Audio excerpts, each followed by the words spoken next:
Cottonwood Heights एक अमीर शहर है।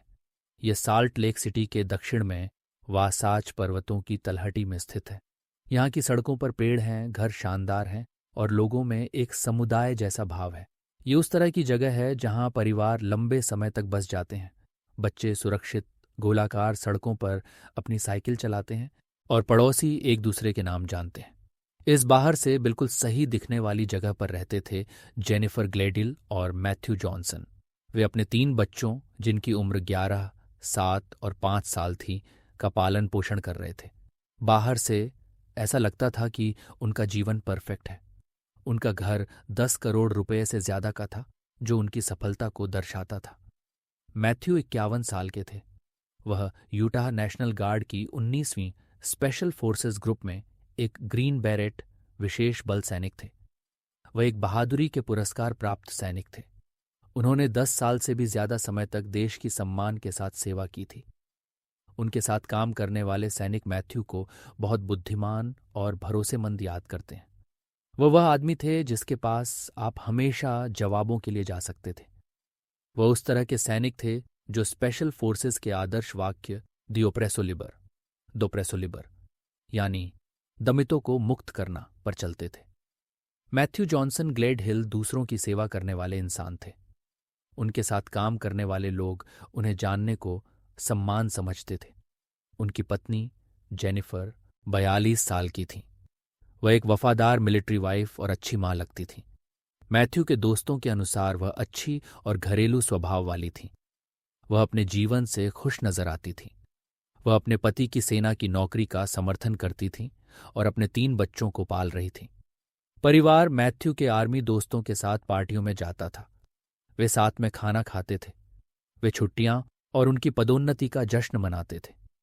उन्हें जानने वाले हर किसी को लगता था कि वे एक सामान्य खुशहाल परिवार हैं। लेकिन बाहर से जो दिखता है वह हमेशा सच नहीं होता। जुलाई 2024 तक उनकी खुशहाल शादी टूट रही थी। दंपति ने तलाक के बारे में बात करना शुरू कर दिया था। बहुत कम लोगों को पता था कि उनकी समस्याएं कितनी गंभीर थीं। दूसरे लोगों ने सिर्फ एक सैन्य परिवार को सामान्य जीवन के तनाव से जूझते देखा। उन्होंने नहीं देखा कि रिश्ता बुरी तरह टूट चुका था। बाद में अदालती कागजात में इसे इसी तरह बताया गया। अगस्त 2024 में जेनिफर ने एक बड़ा कदम उठाया। उन्होंने मैथ्यू के खिलाफ सुरक्षा आदेश प्रोटेक्शन ऑर्डर के लिए अदालत में अर्जी दी। उन्होंने दावा किया कि उन्हें अपने पति से सुरक्षा की जरूरत है। यह एक बहुत गंभीर आरोप था। इससे मैथ्यू की आर्मी करियर और अपने बच्चों के साथ समय बुरी तरह प्रभावित हो सकता था। लेकिन जब कमिश्नर रसेल माइनस ने मामले की सुनवाई की तो कुछ आश्चर्यजनक हुआ। एक कमिश्नर ने जेनिफर द्वारा दिए गए सबूतों को ध्यान से देखा। इन सबूतों में वीडियो और टेक्स्ट मैसेज शामिल थे जिन्हें मैथ्यू के धमकी देने का सबूत होना था। लेकिन कमिश्नर को एक बिल्कुल अलग कहानी दिखी। उन्होंने देखा कि वीडियो में जेनिफर डरी हुई नहीं लग रही थी, बल्कि वह मैथ्यू के सामने आक्रामक रवैया अपना रही थी। टेक्स्ट मैसेज दिखा रहे थे कि जेनिफर अक्सर मैथ्यू को नीचा दिखाती थी, उनका अपमान करती थी और उन्हें छोटा महसूस कराने की कोशिश करती थी। कमिश्नर को लगा कि उनके मैसेज ऐसे लग रहे थे जैसे मैथ्यू को हिंसक प्रतिक्रिया देने के लिए उकसा रहे हों। 16 सितंबर 2024 को मैथ्यू के मारे जाने से सिर्फ 5 दिन पहले कमिश्नर ने सुरक्षा आदेश खारिज कर दिया। उन्होंने फैसला सुनाया कि कोई दुर्व्यवहार नहीं हुआ था, लेकिन अपने लिखित फैसले में उन्होंने एक चेतावनी शामिल की जो अब भविष्यवाणी जैसी लगती है। उन्होंने लिखा कि दंपति का व्यवहार एक बेहद खराब शादी को दर्शाता है जिसने दोनों में सबसे बुरा स्वभाव ला दिया था। उन्होंने कहा कि उन्हें बहुत पहले तलाक के लिए अर्जी देनी चाहिए थी। कमिश्नर को यह नहीं पता था कि जेनिफर पहले ही तय कर चुकी थी कि तलाक की कभी जरूरत नहीं पड़ेगी। अपने जीवन के आखिरी कुछ हफ्तों में मैथ्यू का व्यवहार बदलने लगा। उनके करीबी दोस्तों ने कहा कि जेनिफर का अस्थिर व्यवहार इतना डरावना हो गया था कि मैथ्यू ने सितंबर का ज्यादातर समय नेशनल गार्ड सुविधा पर सोकर बिताया। वह अपने ही घर में अपनी सुरक्षा को लेकर चिंतित थे। केविन थॉम्पसन, एक रिटायर्ड यूटाह नेशनल गार्ड्समैन और मैथ्यू के लंबे समय के दोस्त, ने उनकी आखिरी बातचीत को याद किया। उन्होंने कहा कि मैथ्यू ने वास्तव में तय कर लिया था कि तलाक होना जरूरी है। मैथ्यू को लगता था कि आगे बढ़ने का समय आ गया है। मैथ्यू एक नई शुरुआत के लिए तैयार थे। वह अपनी खराब शादी को पीछे छोड़कर अपने 3 बच्चों के लिए सबसे अच्छे पिता बनना चाहते थे। लेकिन मैथ्यू को पूरी कहानी नहीं पता थी। उन्हें नहीं पता था कि उनकी पत्नी जेनिफर एक गुप्त जीवन जी रही थी। जेनिफर को एक अफेयर, गैर वैवाहिक संबंध चल रहा था। ये कोई मामूली गलती नहीं थी। ये एक गहरा और तीव्र रिश्ता था जिसने उनकी भावनाओं पर कब्जा कर लिया था। जिस आदमी के साथ वह संबंध बना रही थी, 19 सितंबर 2024 को हत्या से सिर्फ 2 दिन पहले जेनिफर ने बहुत संदेहजनक काम किया। उसने अपने बॉयफ्रेंड को एक लोडेड ग्लॉक 19X पिस्तौल दिखाई जो उसने घर पर रखी हुई थी। उस समय शायद उसने इसे बड़ी बात नहीं समझी। कई सैन्य परिवारों के पास सुरक्षा के लिए बंदूकें होती हैं। लेकिन बाद में पुलिस ने कहा कि जेनिफर पहले से ही एक योजना बना रही थी। वह सोच समझकर और कदम दर कदम काम कर रही थी। उसने 20 सितंबर की रात अपने तीनों बच्चों को अपने माता पिता के घर रुकवा दिया। उसने खुद को यकीन दिलाया कि बच्चे सुरक्षित रहेंगे। वे नहीं देखेंगे कि वह क्या करने वाली है। वे उस गोली की आवाज नहीं सुनेंगे जो उनकी जिंदगी हमेशा के लिए बदल देगी। वह एक हत्या की तैयारी कर रही थी। 20 सितंबर 2024 की शुरुआत एक सामान्य दिन की तरह हुई। लेकिन उस शाम तक जॉनसन ग्लेड हिल की शादी का दिखावा आखिरकार टूट गया। मैथ्यू को सच्चाई का पता चल गया था। उसे जेनिफर के अफेयर के बारे में पता चल गया था। बाद में लोगों ने कहा कि उन्होंने उस रात दंपत्ति की जोरदार लड़ाई सुनी थी। सालों के शादी के झगड़े, महीनों की नाखुशी और हफ्तों के तनाव ने एक साथ सामने आ गए। जेनिफर के बाद में दिए गए इकबालिया बयान के मुताबिक मैथ्यू ने उसका सामना किया। वह उस पर चिल्ला रहे थे क्योंकि उन्हें पता चल गया था कि उसका अफेयर चल रहा था। झगड़ा बहुत तीव्र था। वे एक दूसरे पर चिल्ला रहे थे और गंभीर आरोप लगा रहे थे। ये उस तरह की बड़ी लड़ाई थी जो शादियां खत्म कर देती है। लेकिन जेनिफर के लिए ये एक ऐसी लड़ाई थी जो एक जान लेने वाली थी। जब झगड़ा खत्म हुआ तो घर शांत हो गया। मैथ्यू सोने चले गए। शायद उन्होंने सोचा कि वे सुबह और बात करेंगे। शायद उन्होंने सोचा कि वे तलाक की प्रक्रिया शुरू कर देंगे। शायद वह भावनात्मक लड़ाई से थक गए थे। उन्हें नहीं पता था कि वह फिर कभी नहीं जागेंगे। 21 सितंबर 2024 की सुबह सवेरे मैथ्यू अपने बिस्तर में सो रहे थे। वह रक्षाहीन थे और उन्हें खतरे का आभास तक नहीं था। उस आदमी ने, जिसने देश की सेना में सेवा की थी, कभी नहीं सोचा था कि उसकी अपनी पत्नी उसकी सबसे बड़ी खतरा बन जाएगी। जेनिफर ने अपना फैसला कर लिया। उसने मैथ्यू की अपनी 9mm हैंडगन ली और सोते हुए उनके सिर में गोली मार दी। अपने ही कथन के अनुसार उसने आगे जो किया वह बहुत ही सोचा समझा था। वह घबराई नहीं या पछताई नहीं। कोई मैंने क्या कर दिया वाला पल नहीं था। इसके बजाय उसने सुनियोजित तरीके से सबूत मिटाने का काम शुरू कर दिया। उसने मैथ्यू के शव को छत से लाई एक स्टोरेज बिन डब्बे में डाल दिया। फिर एक ऐसा काम जो बहुत मुश्किल और भयानक रहा होगा, वह उस बिन को अपने घर की सीढ़ियों से नीचे खिसका कर ले गई। उसने अपने पति के शव को अपने फैमिली मिनी वैन के पीछे रख दिया। ये वही वैन थी जिससे वह अपने बच्चों को स्कूल और एक्टिविटीज के लिए ले जाती थी। उसने मैथ्यू का फोन तोड़ दिया ताकि उसका पता नहीं लगाया जा सके। वह मैथ्यू की ट्रक लेकर पास के एक इलाके में गई और उसे अपने घर से कुछ ही ब्लॉक दूर छोड़ दिया। उसने ऐसा यह दिखाने के लिए किया कि मैथ्यू खुद ही चले गए हैं। फिर सूरज निकलने से पहले अंधेरे में ही जेनिफर अपने पति के शव के साथ उत्तर की ओर गाड़ी चलाकर चली गई। वह उत्तरी यूटाह के एक बहुत दूर दराज के इलाके में पहुंची। वहां उसने एक उथली कब्र खोदी और अपने बच्चों के पिता को दफना दिया। घर लौटने के बाद असली काम शुरू हुआ। जेनिफर ने मुख्य बेडरूम को साफ करने में कई घंटे बिताए। उसने खून के किसी भी निशान को हटाने के लिए दीवारों पर ब्लीच विरंजक का इस्तेमाल किया। उसने कालीन की अच्छी तरह सफाई की, अपने अपराध के सभी सबूत मिटाने की कोशिश की। हालांकि उसे पता था कि गद्दे पर इतना खून लग चुका था कि उसे बचाया नहीं जा सकता। हत्या के सिर्फ 3 दिन बाद 24 सितंबर को जेनिफर ने ऑनलाइन एक नया गद्दा खरीदा। ये 2 दिन बाद डिलीवर किया गया। उसने बिस्तर पर नया गद्दा लगा दिया और पुराने गद्दे को फेंक दिया जिस पर उसके पति की मौत हुई थी। लेकिन जेनिफर की सबसे बड़ी गलती अब भी आनी बाकी थी। 22 सितंबर को आधी रात के बिल्कुल करीब वह अपने बॉयफ्रेंड के घर गई। यह हत्या के मुश्किल से एक दिन बाद की बात थी। उसे किसी को यह बताने की तीव्र इच्छा हो रही थी कि उसने क्या किया है। शायद वह माफी चाहती थी, शायद वह चाहती थी कि कोई उसे दोषी समझे, या शायद वह अब यह भयानक राज अपने तक नहीं रख सकती थी। उसने उसे सब कुछ बता दिया। उसने अपने पति मैथ्यू की हत्या करने की बात स्वीकार की। उसने बताया कि कैसे उसने उनके शव से छुटकारा पाया और कैसे उसने अपराध के दृश्य को साफ किया। बातचीत के दौरान उस आदमी ने जेनिफर के शरीर पर चोट के निशान देखे। जब उसने उससे उनके बारे में पूछा तो उसका जवाब ठंडा और बहुत ही सामान्य था। उसने कहा कि वह निशान उसे अपने पति को दफनाने और सबूत मिटाने के लिए घर साफ करते समय लगे हैं। उसका बॉयफ्रेंड डर गया। जिस औरत को वह जानता था उसने अभी अभी शांत भाव से एक बर्बर हत्या स्वीकार की थी। उसने आगे जो किया वह पुलिस केस के लिए बहुत महत्वपूर्ण साबित हुआ। वह उसके इकबालियां बयान से इतना डर गया और परेशान हुआ कि उसने उनकी अगली फोन कॉल को रिकॉर्ड करने का फैसला किया। वह फोन कॉल रात 11:47 पर हुई। जेनिफर ने आगे जो कहा उसने उसकी किस्मत हमेशा के लिए तय कर दी। उसके बॉयफ्रेंड ने जेनिफर से कहा कि वह उसके द्वारा बताई गई बातों से डर गया है। उसकी प्रतिक्रिया ने दिखाया कि वह हकीकत से कितनी कटी हुई थी। उसने कहा, वाह, अगर तुम्हें लगता है कि मैं एक मक्खी को भी नुकसान पहुंचा सकती हूं, वह इंसान नहीं है। वह अब मैट नहीं रहा था। उसने अपने पति को एक इंसान के रूप में सोचना पूरी तरह बंद कर दिया था। इस वजह से उसकी मौत का उसके लिए कोई मतलब नहीं था।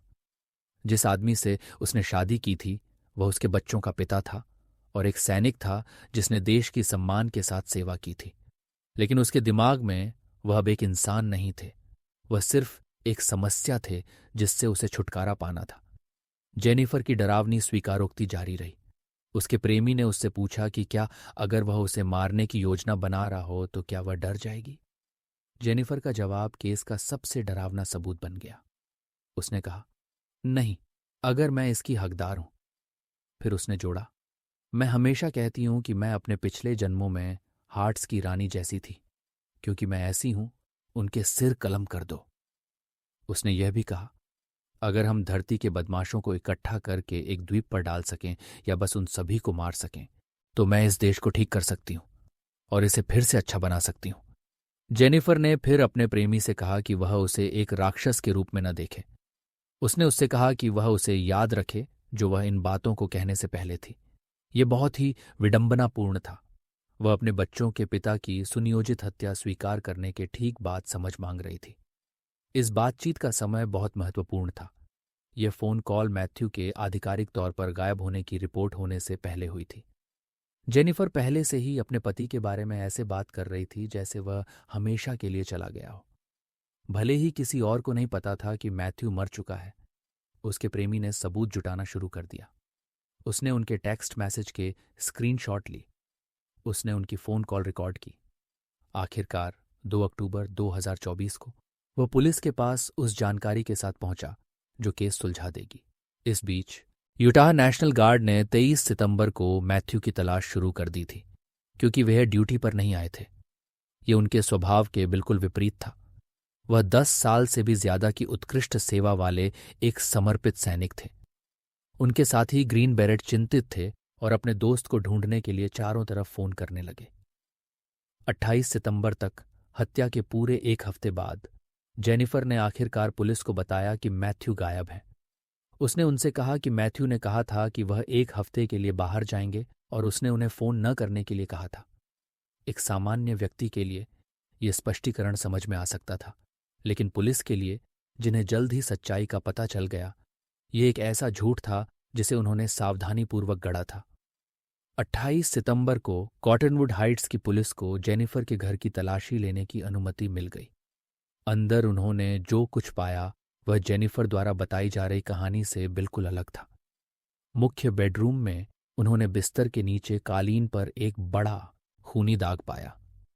बेड फ्रेम की लकड़ी की पट्टियों पर भी खून था। खून का स्थान और पैटर्न जेनिफर द्वारा अपने बॉयफ्रेंड को बताई गई बात से बिल्कुल मेल खा रहा था कि उसने मैथ्यू को सोते हुए गोली मारी थी। घर से तेज ब्लीच की गंध आ रही थी। दीवारों, बेड फ्रेम और खिड़की के पर्दों पर लाल भूरे रंग के धब्बे थे। यह खून के छींटों का सबूत था जिसे किसी ने पूरी तरह साफ करने की कोशिश की थी, लेकिन विफल रहा था। और सबसे महत्वपूर्ण बात, बेडरूम में गद्दा बिल्कुल नया था। फोन रिकॉर्ड ने साबित किया कि जेनिफर ने इसे 24 सितंबर को ऑर्डर किया था। यह हत्या के सिर्फ 3 दिन बाद की बात थी। ये 2 दिन बाद डिलीवर किया गया था। इस ऑर्डर के समय ने जेनिफर को बहुत दोषी ठहराया। जेनिफर के फोन का जीपीएस डेटा पुलिस के लिए चीजों को और स्पष्ट कर गया। डेटा से पता चला कि वह उस जगह गई थी जहां मैथ्यू की ट्रक मिली थी। वह 21 सितंबर की सुबह लगभग 6 बजे वहां थी। उसी दिन बाद में जीपीएस ने उसे डेविस काउंटी की ओर उत्तर में जाते हुए ट्रैक किया। ये वही इलाका था जहां उसने कहा था कि उसने उनके शव को दफनाया था। 2 अक्टूबर 2024 तक पुलिस के पास वह सब कुछ था जिसकी उन्हें जरूरत थी। उनके पास रिकॉर्ड किए गए इकबालियां बयान और बहुत सारे भौतिक सबूत थे। उन्होंने जेनिफर को गिरफ्तार कर लिया और प्रथम डिग्री हत्या और न्याय में बाधा के आरोप लगाए। लेकिन जांच अभी खत्म नहीं हुई थी। 24 अक्टूबर 2024 को पुलिस ने 2 और गिरफ्तारियां की जिसने समुदाय को हिलाकर रख दिया। उन्होंने जेनिफर के माता पिता को गिरफ्तार कर लिया, थॉमस ग्लेडहिल जो 71 वर्ष के थे और रोजाली ग्लेडहिल जो 67 वर्ष की थीं। दोनों पर न्याय में बाधा डालने के 4 आरोप लगे। पुलिस जांच से पता चला कि सितंबर के अंत में ये दंपति 5 घंटे 50 मिनट 30 सेकंड से भी ज्यादा समय तक जेनिफर के घर पर रहा था। पहले उन्होंने दावा किया था कि वे कुछ कपड़े लेने के लिए सिर्फ 1 घंटे से भी कम समय के लिए वहां थे। इसने पुलिस को एक बड़ा सवाल पूछने पर मजबूर कर दिया।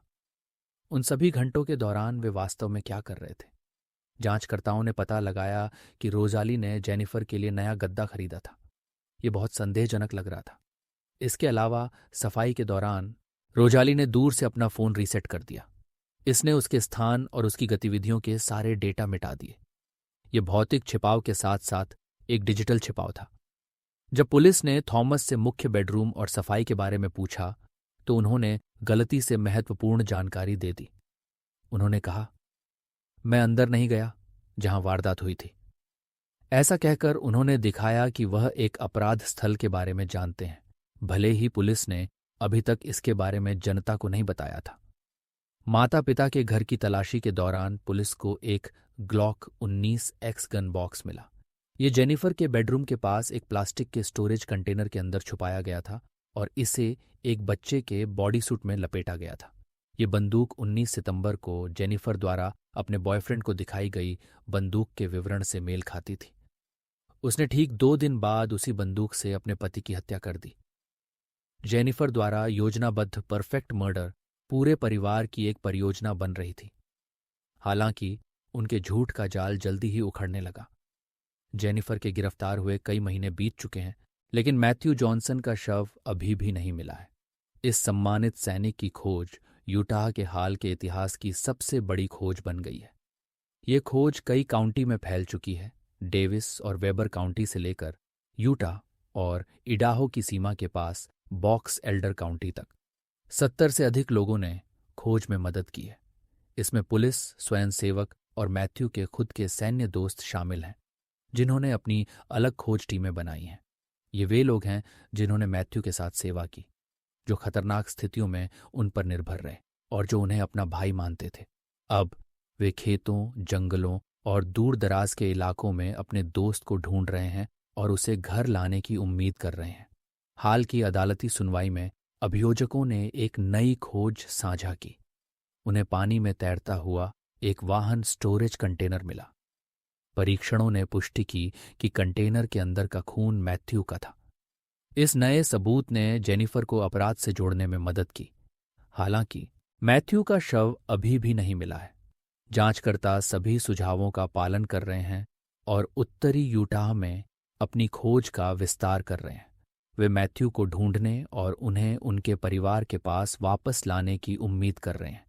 जेनिफर ग्लेडिल ने उन पर लगे सभी आरोपों को गलत बताया है। उन पर लगे आरोप हैं: प्रथम डिग्री हत्या का 1 मामला, न्याय में बाधा डालने के 5 मामले, नियंत्रित पदार्थ अवैध ड्रग्स के कब्जे का एक मामला, मानव शरीर के दुरुपयोग या अपवित्र करने का एक मामला, गवाह को प्रभावित करने का एक मामला। उनकी जमानत सुनवाई में अभियोजकों ने कहा कि जेनिफर समुदाय और जांच के लिए एक बड़ा खतरा थी। उन्होंने कहा कि उसने अपने प्रेमी से कहा था कि वह जेल जाने से पहले खुद को गोली मार लेगी। इससे पता चला कि वह हताश है और हिंसक हो सकती है। जज ने अभियोजकों से सहमति जताई। उन्होंने कहा कि जेनिफर समुदाय के लिए एक जोखिम है और उन्होंने उसकी जमानत से इनकार कर दिया। वह अपने मुकदमे तक साल्ट लेक काउंटी जेल में ही रहेगी। इस मामले का एक और जटिल हिस्सा मैथ्यू की लाइफ इंश्योरेंस पॉलिसी है। इसकी कीमत $500 000 लगभग 4 करोड़ रुपए थी और जेनिफर वह व्यक्ति थी जिसे पैसे मिलने थे। आज जेनिफर पर उसकी हत्या का आरोप है और मैथ्यू का शव गायब है। इंश्योरेंस कंपनी ने अदालत से यह तय करने को कहा है कि पैसा किसे मिलना चाहिए। ये एक दुखद याद दिलाता है कि जेनिफर की हरकतों ने न केवल जिंदगियां तबाह की बल्कि मुश्किल कानूनी और वित्तीय समस्याएं भी पैदा कर दीं। जेनिफर का मुकदमा 8 दिसंबर 2025 को शुरू होने के लिए तय है और 8 दिनों तक चलना चाहिए। जेनिफर के खिलाफ मामला बहुत मजबूत लगता है। अभियोजकों के पास कई सबूत हैं। अपराध स्वीकार करने वाली जेनिफर की रिकॉर्डिंग, अपराध स्थल से भौतिक सबूत, जीपीएस डेटा जो दिखाता है कि वह कहाँ गई थी, उसके प्रेमी की गवाही, सबूत कि उसके माता पिता ने अपराध छिपाने में उसकी मदद की। अभियोजन पक्ष का एक सरल लेकिन डरावना विचार है। उनका मानना है कि जेनिफर ग्लेडिल ने अपने पति की हत्या इसलिए की क्योंकि उन्हें उसके अफेयर के बारे में पता चल गया था। वह अपने प्रेमी के साथ रहने के लिए आज़ाद होना चाहती थी, एक मुश्किल तलाक से गुजरने के बजाय जिसमें बच्चों की हिरासत और पैसे साझा करना शामिल हो सकता था। उसने हत्या को चुना। इस मामले का सबसे दुखद हिस्सा 3 बच्चे हैं। उन्होंने दोनों माता पिता को खो दिया है। एक माता पिता की हत्या कर दी गई और दूसरे माता पिता जेल में हैं। ये बच्चे जो अब 11, 7 और 5 साल के हैं, बड़े होकर जानेंगे कि उनकी मां ने उनके पिता की हत्या की। उन्हें यह भी पता चलेगा कि उनके दादा दादी ने अपराध छिपाने में मदद की। उनका अपने पिता के साथ कभी और क्रिसमस नहीं होगा। वह कभी उनकी शादी में उन्हें फेरे नहीं दिलवा पाएंगे या अपने पोते पोतियों से नहीं मिल पाएंगे। मैथ्यू जॉनसन के परिवार ने एक बयान जारी किया है। उन्होंने कहा, हमें उम्मीद है कि हमें मैथ्यू जॉनसन जल्द मिल जाएगा या जेनिफर या कोई और हमें बताएगा कि उसका शव कहाँ है। हम उसे ठीक से दफनाना चाहते हैं। ये एक साधारण अनुरोध है, लेकिन जेनिफर ने इसे करने से इनकार कर दिया है। अभी भी, जबकि वह आजीवन कारावास का सामना कर रही है, वह पुलिस को नहीं बताएगी कि मैथ्यू का शव कहाँ है। ये उस आदमी के साथ की गई एक आखिरी क्रूरता है जिससे प्यार करने का वादा उसने किया था। हम दिसंबर 2025 में जेनिफर के मुकदमे का इंतजार कर रहे हैं। एक बड़ा सवाल इस मामले में शामिल हर किसी को परेशान करता है। 3 बच्चों की मां कैसे सोच सकती है कि सिर्फ एक अफेयर के लिए इतनी सारी जिंदगियां बर्बाद करना ठीक है? हम शायद कभी पूरी तरह से न समझ पाएं कि जेनिफर ग्लेडिल कितनी स्वार्थी और क्रूर है। कभी कभी एक भयानक कार्य की कोई अच्छी व्याख्या नहीं होती। हमें जो निश्चित रूप से पता है वह यह है कि उसके कार्यों ने गहरा दर्द पैदा किया। यह दर्द कभी पूरी तरह से दूर नहीं होगा।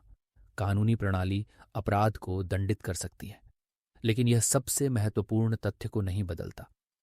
मैथ्यू जॉनसन कभी भी अपने बच्चों के पास घर नहीं लौटेंगे। वह उनके बड़े होते हुए देखने के लिए वहां नहीं होंगे। वह कभी अपने भावी पोते पोतियों को गोद में नहीं ले पाएंगे। उत्तरी यूटाह के एक शांत हिस्से में एक प्यार करने वाले पिता और सैनिक दफन है। उसकी कब्र पर कोई नाम नहीं है। वह किसी के ईमानदार होने का इंतजार कर रहा है। वह इंतजार कर रहा है कि कोई उसका स्थान बताए और उसे घर ले जाए। ये जेनिफर ग्लेडहिल की कहानी है।